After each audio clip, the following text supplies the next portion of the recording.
Welcome to IAS point. So today we continue our chapter 7। ठीक है, तो हमने कल अपना जो चैप्टर 7 हम पढ़ रहे थे उसके पार्ट 3 में हमने सर्क तक पढ़ लिया था। उसके आगे से हम आज कंटिन्यू करेंगे।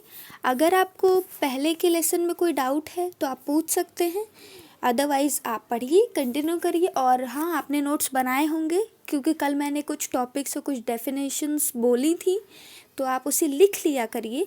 अगर आपने लिख लिया है तो बहुत अच्छी बात है। लोग कहते हैं कि हमारे पास बुक है। हाँ, बुक तो सबके पास ही है, पर एक नोट होना चाहिए, ठीक है, ताकि अगर आपको रिवीजन करना हो तो आप पूरी बुक खोल के पढ़ें या फिर उस नोट्स को खोल के पढ़ें तो अच्छा रहता है। नोट्स से मतलब कहते हैं ना कि जब हम किसी चीज़ को पढ़ रहे हैं उसके बाद हम उसे अच्छे से लिख लेंगे तो वो बहुत अच्छे से हमें याद हो जाता है। ठीक है, तो चलिए अब हम शुरू करते हैं अपनी क्लास। तो हमने कल सर्क पढ़ लिया था। ये सर्क क्या होते हैं? देखिए, जो हिमानीकृत यानी जो ऐसे पहाड़ जहाँ पे बर्फ़ वाले पहाड़ पाए जाते हैं यानी कि हिमनद, इनके द्वारा जो स्थल रंध्र उत्पन्न होता है ना, इसे ही सर्क कहते हैं।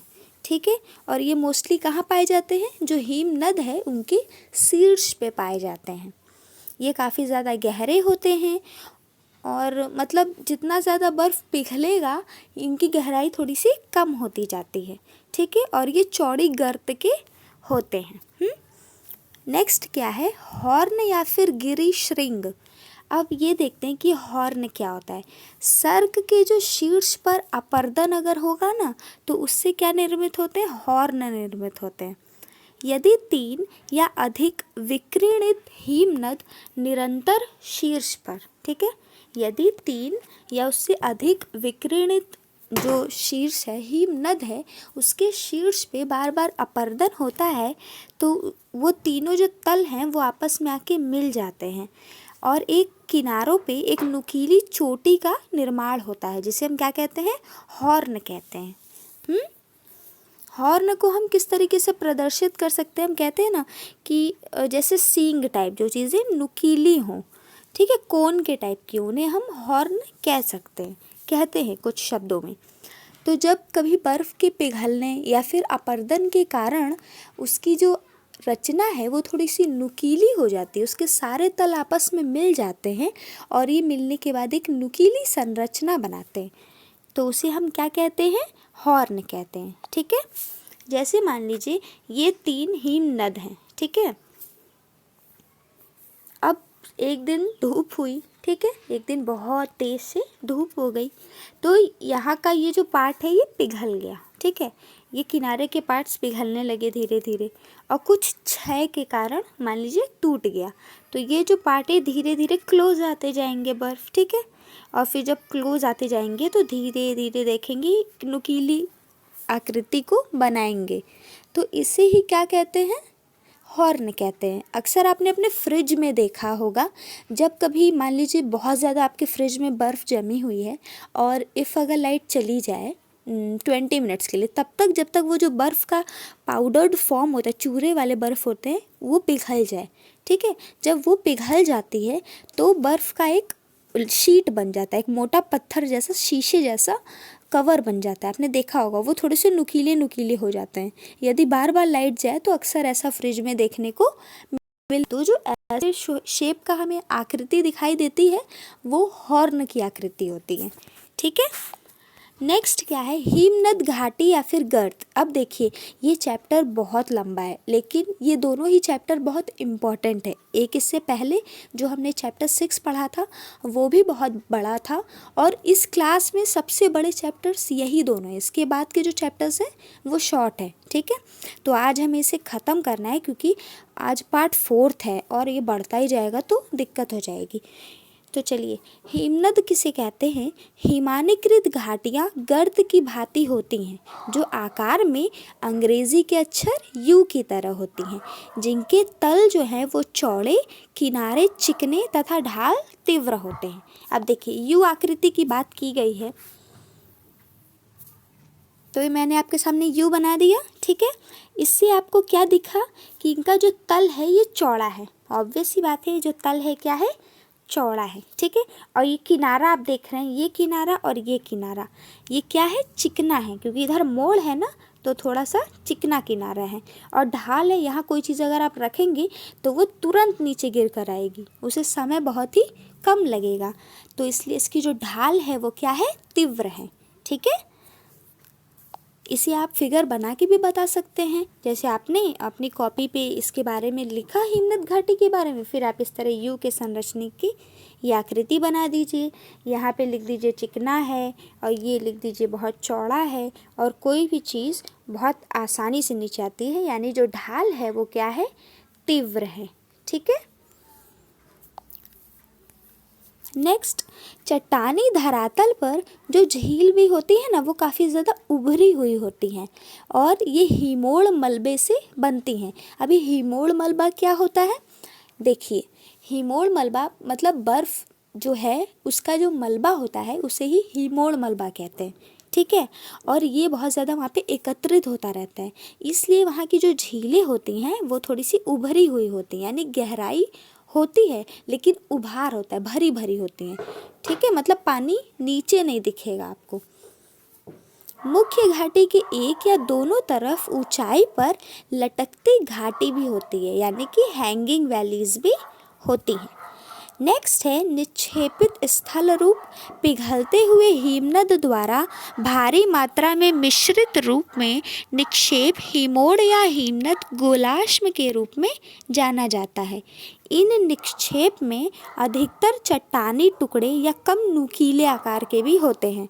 निक्षेपित स्थल रूप क्या होता है, जब यदि हिम बहुत अधिक मात्रा में पिघल रहा है तो वो काफ़ी ज़्यादा गोलाश्म के रूप में पाया जाएगा। ठीक है, और जो उसके अधिकतर चट्टानें जो होती हैं वो नुकीली होती हैं। नेक्स्ट पेज पे चलते हैं।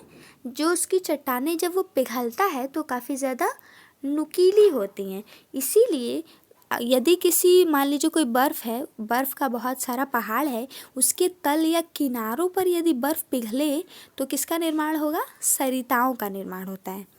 कुछ मात्रा में शैल मलबा इस पिघले हुए जल से बनी सरिता में प्रवाहित होकर निक्षेपित होता है। हिमोड़ निक्षेप के विपरीत हिमानी धौत प्रायः स्थरीकृत व वर्गीकृत होते हैं। अब हम देखते हैं कि हिमोड़ क्या होता है। तो हिमोड़ जो हिमनद टिल या गोलाश्मी मृतिका के जमाव की लंबी कटकें होती हैं ना, उन्हें ही हम हिमोड़ कहते हैं, यानी कि टर्मिनल मोरेन्स कहते हैं। हिमनद के अंतिम भाग में मलबे के निक्षेप से बनी लंबी कटकें हैं। पार्श्विक हिमोड़ को देखेंगे तो मतलब जो हिमनद की घाटी की दीवारें होती हैं वो समांतर होती हैं। ठीक है, लेकिन पार्श्विक हिमोड़ से मिलकर घोड़े की नाल या अर्धचंद्राकार रूप में एक संरचना बनाते हैं। इसी के मतलब इसका जो पूर्णतया आंशिक रूप से यदि इसकी उत्पत्ति देखी जाए तो वो हिमानी जल से होती है, यानी कि ठंडे पानी से होती है, जो इस जलोढ़ को हिमनद के किनारों पर ढकेलने का कार्य करती है, और इनके पिघलने से एक परत के रूप में अव्यवस्थित परत का निर्माण होता है। ऐसे अव्यवस्थित भिन्न मोटाई के निक्षेप जलीय या तलस्थ को ही क्या कहते हैं, हिमोड़ कहते हैं। अब देखिए, हिमोड़ को माध्यमिक हिमोड़, पार्श्विक हिमोड़ में भी बांटा गया, और तलस्थ हिमोड़। ठीक है, तलस्थ हिमोड़ क्या होता है, जैसा कि बताया गया, जो मतलब बर्फ़ के नीचे जो अपर्दन क्रिया हो रही है किनारों पे, तो वो हट जाती है अपनी एक परत को छोड़कर। ठीक है, तो जब ऐसे हटती है तो जो उसकी मोटाई है वो भिन्न आकार की हो जाती है, उसका जो तल है वो समतल नहीं होता है, इसे ही तलस्थ हिमोड़ कहते हैं। और घाटी के मध्य में यदि पार्श्विक हिमोड़ के साथ साथ जो हिमोड़ मिलते हैं उन्हें ही हम मध्यस्थ यानी मीडियल हिमोड़ कहते हैं। ये पार्श्विक हिमोड़ की अपेक्षा कम स्पष्ट होते हैं। कभी कभी मध्यस्थ हिमोड़ व तलस्थ के अंतर को पहचानना भी कठिन होता है। हाँ, क्योंकि जो मध्यस्थ हिमोड़ है इसमें क्या बताया गया है, जो पार्श्विक हिमोड़ के साथ मिलते हों उन्हें ही मध्यस्थ हिमोड़ कहते हैं। देखिए, डायग्राम बना हुआ है, इसमें एस्कर बताया गया है, ड्रमलीन बताया गया है, अंतिम हिमोड़ बताया गया है, और हिमानी धौत बताया गया है क्या होता है। नेक्स्ट है हिमानी धौत मैदान, यानी कि हिमानी धौत मैदान यानी कि आउटवॉश प्लेन्स। तो हिमानी धौत मैदान क्या होता है? हाँ हाँ बताते हैं। ये देखिए, यहाँ की जो संरचना है उसे हम हिमानी धौत मैदान कहते हैं। तो अब आइए जानते हैं कि जो हिमानी धौत मैदान है ये बनते किस तरीके से हैं। तो जो हिमानी गिरिपथ के मैदान है ना, यहाँ पे बड़े बड़े हिमनद पाए जाते हैं, ठीक है। और इनसे दूर हिमानी जलोढ़ निक्षेपों से, जिसमें बजरी, रेत, चिक्का मिट्टी व मृत्तिका के विस्तृत समतल आदि शामिल होते हैं, हिमानी धौत मैदान निर्मित होते हैं। ये मतलब केवल इसमें बर्फ़ नहीं होता है, इसमें और भी कई सारे निक्षेप होते हैं, जैसे कि रेत हो गया, चिक्का मिट्टी हो गई, मृत्तिका हो गया, एक्सेट्रा। दूसरा है ड्रमलिन्स। तो ड्रमलिन क्या होता है? ड्रमलिन हिमनद मृत्तिका के अंडाकार समतल यानी कटकनुमा स्थल रूप होते हैं, जिसमें रेत और बाजरी के ढेर तो पाए ही जाते हैं, और इसके जो लंबे भाग हैं वो हिमनद के प्रवाह की दिशा के समानांतर होते हैं। ये लगभग 1 किलोमीटर लंबे व 30 मीटर तक ऊंचे होते हैं। ड्रमलिन का निर्माण हिमनद के दरारों में भारी चट्टान मलबों के भरने व उसके बर्फ के नीचे रहने से होता है। इसका जो अर्ध भाग है स्टास कहलाता है, तथा यह हिमखंड मतलब प्रवाहित हो रही हिमखंड के कारण तीव्र हो जाता है, और ये हिमनद प्रवाह की दिशा को भी बताते हैं। नेक्स्ट है तरंग व धाराएं। तो तरंग व धाराएं क्या होती हैं? तट पर कुछ परिवर्तन बहुत ही शीघ्रता से होते हैं, ठीक है। एक ही स्थान पर एक मौसम में अपर्दन व दूसरे मौसम में निक्षेपण हो सकता है। तरंगों के स्थायी अवनमन के प्रवाह से तटों पर एक अभूतपूर्व प्रवाह पड़ता है। सामान्य तरंग जो होती है ना, वो मतलब अवनमन की अपेक्षा सुनामी लहरें कम समय में लाती हैं। तरंगों में जो परिवर्तन होता है उसके अवनमन से एक प्रभाव उत्पन्न होता है, जिससे गहनता आती है इस प्रक्रिया में। और इस कार्य के अतिरिक्त तटीय स्थल रूप कुछ अन्य कारकों पे भी निर्भर करता है, जैसे स्थल व समुद्री तल की बनावट, समुद्रोन्मुख उन्नयन तट तथा जलमग्न तट। समुद्री जल जो हैं ये स्तर को स्थिर या स्थायी मानते हुए तटीय स्थल रूपों के विकास को समझने के लिए तटों को 2 भागों में वर्गीकृत किया जाता है। कौन कौन से भाग हैं? पहला ऊंचे व चट्टानी तट, दूसरा कौन सा है? निम्न यानी कि समतल व मंद ढाल के अवसादी तट। देखिए, इसमें समझने जैसा बहुत ज़्यादा नहीं है, क्योंकि कुछ चीज़ें बुक में होती हैं जिन्हें आपको लर्न करना ही पड़ेगा, तो इसे आप लर्न करेंगे तो आपके लिए ज़्यादा अच्छा होगा, ठीक है। दूसरा हम पढ़ेंगे ऊंचे चट्टानी तट। तो ये ऊंचे होते हैं और ये पहाड़ी भाग जो होते हैं उनमें सीधे ये जल में डूबे होते हैं। ऊंचे जो चट्टानी तट हैं इनके सहारे जो तरंगे हैं वो अवनमित होती हैं, ठीक है, तथा ये अत्यधिक बल के साथ प्रहार करती हैं, जिससे पहाड़ी पार्श्व भृगु यानी कि क्लिफ का आकार ले लेते हैं। हाँ, तो क्लिफ का आकार ले लेते हैं। समुद्री भृगु से गिरने वाली जो चट्टानी मलबा है ये धीरे धीरे कुछ टुकड़ों में टूट जाता है और लहरों के साथ घर्षित होता हुआ ही निक्षेपित होता है। देखिए, अब ये तरंगे क्या होती हैं इसमें लिखा हुआ है, ठीक है। जब कभी तटों से मतलब जो तट हैं उन पे जो अपर्दन होता है तो वेलांचली प्रवाह व तरंगे इस अपर्दित पदार्थ को सागरीय किनारों पर पुलीन व रोधिकाओं के रूप में निक्षेपित करती हैं। तो ये आपसे पूछा जा सकता है कि जो वेलांचली प्रवाह है इनका कार्य क्या होता है। तो इनका कार्य है कि ये जो अपर्दित पदार्थ होते हैं ना इन्हें रोधिकाओं के रूप में सागरीय किनारों पर या फिर पुलीन यानी कि बीचेस पर निक्षेपित करती हैं, ठीक है। तो चलिए हमारा नेक्स्ट पेज, इसमें क्या बताया गया है? इसमें इम्पॉर्टेंट क्या है वो हम पढ़ लेते हैं, और बुक तो आप सभी के पास होगा ही, आप उसे एक बार अच्छे से देख लीजिएगा। निम्न अवसादी तट क्या होते हैं? देखिए, निचले अवसादी तट होते हैं ये, और इसमें जो तटीय मैदान है ना वो डेल्टा बनाते हैं और अपनी लंबाई को बढ़ा लेते हैं। कहीं कहीं जल भराव भी देखने को मिलता है खाड़ी के रूप में। जो सागरोन्मुख स्थल है ये मंद ढाल लिए हुए होता है। जब मंद ढाल वाले अवसादी तटों पर तरंगे अवनयित होगी तो क्या होंगी? जो अवसाद है वो दोलित होगा, ठीक है, और इनके परिवर्तन से अवरोधिकाएं, लैगून व स्पीट आदि का निर्माण होता है।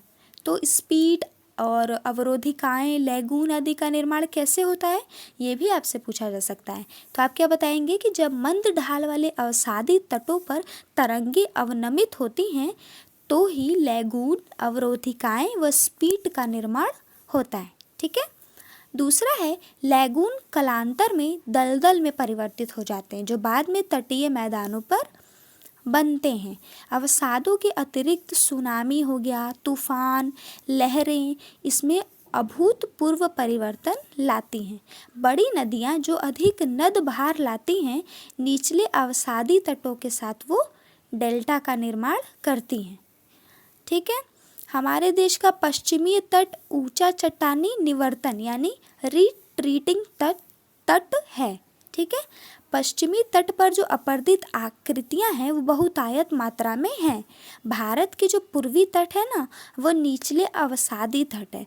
इन तटों पर निक्षेपित स्थलाकृतियां पाई जाती हैं। इन दोनों तटों की जो उत्पत्ति है वह प्रवृत्ति को जानने के लिए आप भारत भौतिक पर्यावरण की पुस्तक को भी पढ़ सकते हैं, यानी उस बुक को भी आप रेफर कर सकते हैं। अपरदित स्थल रूप यानी कि भृगु, वेदिकाएं, कंदराएं तथा स्टैक।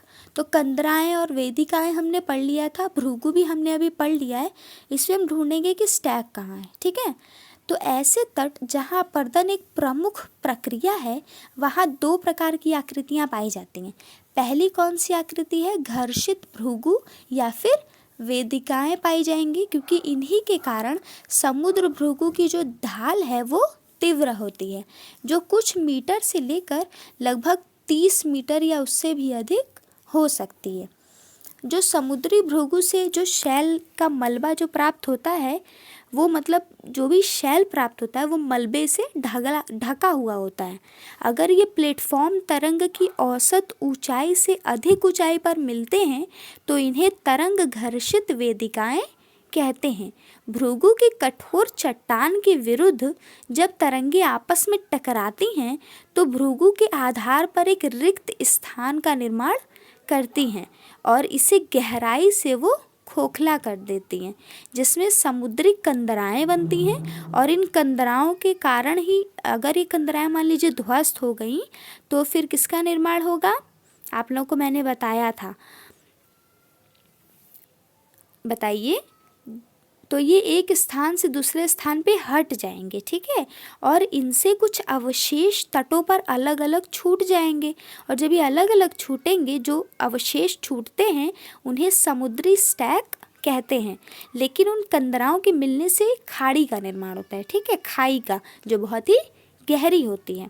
हाँ, और गहरी है तो उसकी ढाल जो है वो कैसी होगी? तीव्र होगी, ठीक है। नेक्स्ट है कि भृगु की भांति ही धीरे धीरे जो समुद्री मैदान हैं वो परिवर्तित हो जाती हैं और जो जलोढ़ है वह आच्छादित रेत व शिंगिंग चौड़े पुलीन यानी कि बीच के रूप में परिवर्तित हो जाते हैं। अब हम देखेंगे निक्षेपित स्थल रूप पुलीन और टिब्बे। तो पुलीन मतलब बीच होता है और टिब्बे मतलब ड्यून्स होता है। तो तटों की जो प्रमुख विशेषता क्या होती है? पुलीन की उपस्थिति, ठीक है। यद्यपि ऊबड़ खाबड़ तटों पर भी टुकड़े पाए जाते हैं, वे अवसाद जिनसे पुलीन निर्मित होते हैं। अधिकतर थल से नदियों व सरिताओं द्वारा अथवा तरंगों के अपर्दन द्वारा बहाकर लाए गए पदार्थों को ही पुलीन कहते हैं, ठीक है। किससे बहाकर लाए गए बताइए? ऊबड़ खाबड़ तट जो होते हैं अधिकतर नदियों व सरिताओं द्वारा या फिर तरंगों के अपर्दन के द्वारा बहाकर लाए गए पदार्थ पुलीन अस्थायी स्थलाकृति होते हैं।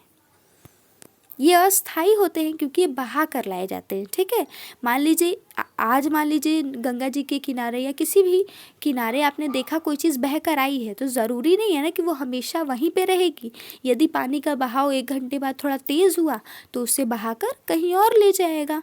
तो इसलिए इन्हें अस्थायी प्रकृति का कहा जाता है, क्योंकि ये एक स्थायी नहीं होते, स्टेबल नहीं होते। पुलीन के ठीक पीछे देखें तो पुलीन तल से उठाई गई रेत जो होती है ना, उसे ही हम टिब्बे कहते हैं, यानी कि ड्यून्स कहते हैं। तो आपको समझ आ गया कि टिब्बे किसे कहते हैं? पुलीन के द्वारा जो उठाई गई रेत होती है उसे ही हम टिब्बे कहते हैं। अब हम देखेंगे रेधिका यानी कि बार्स, रोध यानी कि बैरियर्स तथा स्पिट। समुद्री अपतट पे देखा जाए तो समांतर में जो रेत पाई जाती है ना, उन्हें हम क्या कहते हैं? रोधिक कहते हैं, यानी कि ऑफ शोर बार कहलाते हैं, मतलब कहते हैं। आप इसे चाहे तो लिख भी सकते हैं कि समुद्री तट पर समांतर जो रेत पाई जाती है उसे हम क्या कहते हैं बताइए? ऑफ शोर बार कहते हैं, यानी कि अपतट रोधिक कहते हैं। और ऐसी अपतटीय रोधिका जो होती है ना, या रेत, उनके अधिक निक्षेपण के कारण ही वो ऊपर दिखाई देती है, उसे हम रोध रोधिका कहते हैं। मान लीजिए ये एक प्रकार की रेत है, ठीक है, जिन्हें अपतट रोधिक कहते हैं, लेकिन जब इनका अधिक निक्षेपण होता है तो ये ऊपर ऊपर दिखाई देने लगती हैं, इसे रोम रोधिका यानी कि बैरियर बार कहते हैं। अपतटीय रोध व रोधिकाएं प्रायः या तो खाड़ी के प्रवेश पर या नदियों के मुहानों के सम्मुख बनती हैं। कई बार इन रोधिकाओं का एक सिरा खाड़ी से जुड़ जाता है, तो ही इन्हें क्या कहते हैं? स्पीट कहते हैं। ठीक है, तो ये देखिए तीनों एक दूसरे से जुड़े हुए हैं। अपतट रोधिक क्या है? समांतर पाई जाने वाली रेत है, और जब उस अपतट रोधिका के जो रेत है उसका अधिक निक्षेपण हो जाएगा तो उसे हम क्या कहेंगे? रोध रोधिका यानी कि बैरियर्स बार कहेंगे। और जब ये खाड़ी में इनका एक सिरा प्रवेश कर जाएगा, या फिर इनका जो एक सिरा है रोधिकाओं का, ये खाड़ी से जुड़ जाएगा, तो ही इन्हें हम स्पीट कहेंगे। शीर्ष स्थल में एक सिरा स्पीट धीरे धीरे मतलब जो एक सिरा है जुड़ने पर ही स्पीट का विकास हो जाता है, और ये यदि धीरे धीरे खाड़ी के मुख पर बढ़ते रहते हैं, जिससे जो खाड़ी का द्वार है वो तंग हो जाता है तथा कालांतर में खाड़ी एक लैगून में परिवर्तित हो जाती है। लैगून भी धीरे धीरे स्थल से लाए गए तलछटों से या पुलीन से वायु द्वारा लाए गए तलछट से लैगून के स्थान पर एक चौड़े व विस्तृत तटीय मैदान में विकसित हो जाता है। तो इसमें बताया गया है कि बहाकर लाई गई चीज़ों से तटीय मैदान का निर्माण किस तरीके से होता है। अब हम पढ़ेंगे पवने। पवने से आप क्या समझते हैं? हवाएं, विंड्स। ठीक है, तो ऊष्म मरुस्थल के 2 प्रभावशाली कारकों में से पवन जो है एक बहुत ही महत्वपूर्ण कारक है। इसे अपर्दन का कारक भी कहा जा सकता है। पवन हमारे लिए कई तरीके से उपयोगी होता है। ये सिर्फ गर्मी में हवा या फिर ठंडी में बहुत अधिक ठंडी ही नहीं देता, और भी कई सारे कार्य करता है। जैसे ये मिट्टी को भी उड़ा के लेके जाता है। यदि पवन की जो स्पीड है वो तेज हो तो ये मिट्टी को उड़ा के लेके जाता है। तो ऊपरी परत को ही लेके जाएगा ना, ऐसा तो नहीं होता है कि 2-2 मीटर तक गहरी मिट्टी को उखाड़ के ही लेके चला जाता है। नहीं, ऊपरी परत को लेके जाता है, इसलिए इसे अपर्दन का एक प्रमुख कारक भी कहते हैं। ठीक है, तो हमारा ये भी कंप्लीट हो गया। अब हम देखेंगे अपर्दनात्मक स्थल रूप यानी पेडिमेंट और पदस्थली क्या होती है।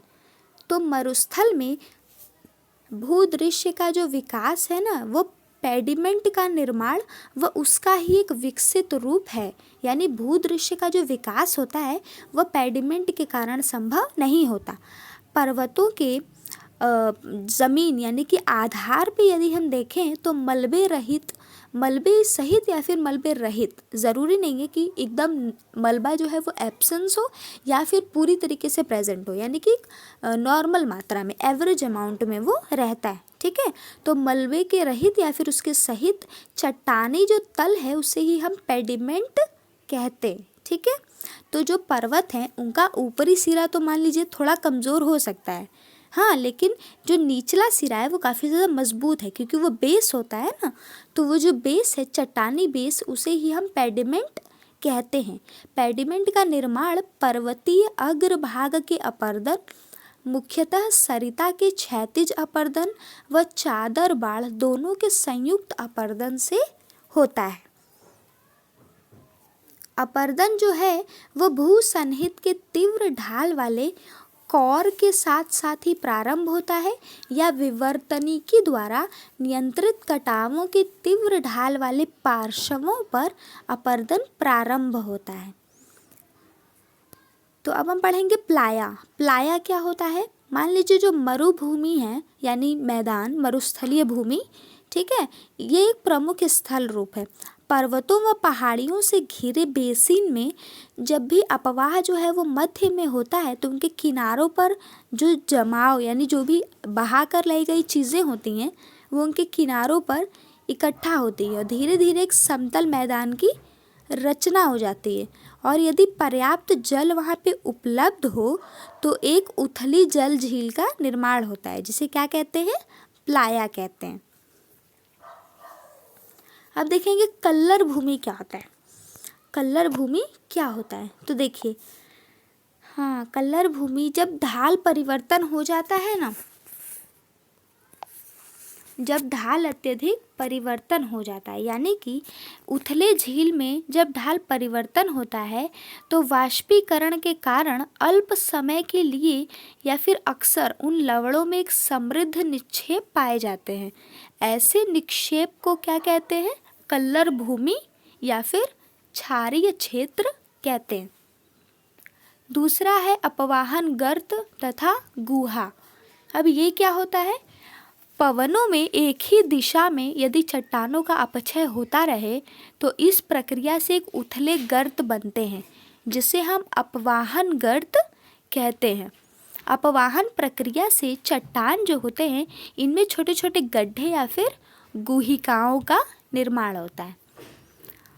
मान लीजिए यदि कोई चट्टान है, वहाँ पे एक ही जगह पे बार बार आप तोड़ रहे हैं, ठीक है, तो वहाँ का जो ढला मतलब गड्ढा है वो ज़्यादा बड़ा हो जाता है ना। यदि हम दीवार में एक जगह कील लगाते हैं तो जहाँ कील लगाया था वहाँ की गहराई ज़्यादा होगी और चारों ओर का जो दीवार है वो समतल होगा। तो बिल्कुल ऐसे ही इसमें भी होता है। तो फिर किसका निर्माण होता है? गुहा का निर्माण होता है। और हम लोग अगर कील लगाते हैं तो चींटियों के लिए गुहा का निर्माण होता है, ठीक है। नेक्स्ट क्या है? छत्रक यानी कि मशरूम्स। मशरूम किसने किसने खाए हैं? वैसे आधे से ज़्यादा लोग मानते हैं मशरूम जहरीले होते हैं, पॉइजनस होते हैं। हाँ, होते हैं, लेकिन जो मतलब लोकल एरियाज़ में पाए जाते हैं, ठीक है। यदि जो दुकानों पे मिल रहे हैं वो पॉइजनस नहीं होते। मरुस्थलों में अधिकतर चट्टान पवन, अपवाहन व अपघर्षण द्वारा शीघ्रता के कारण वो कट जाती हैं। तो मरुस्थलीय जो स्थान है ना, वहाँ की जो चट्टानें होती हैं कमज़ोर होती हैं, सैंडी होती हैं, क्योंकि वो रेत से बनी होती हैं।